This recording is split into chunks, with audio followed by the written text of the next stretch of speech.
The Flash. There are so many TV series you can choose to watch these days. I must say that my favorite one is The Flash. I like science fiction adventure stories.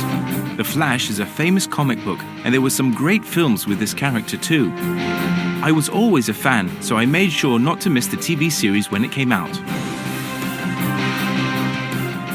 This is a great drama series about Barry Allen, a crime scene investigator who is also the Flash, a superhero who can move at extremely fast speeds. Barry was struck by lightning, and the bolt gave him the power of superhuman speed. With his new power, he fights crime in Central City. The Flash must save his city from different supervillains, especially his most powerful enemy, Reverse Flash. It's the best superhero series ever. I never miss an episode.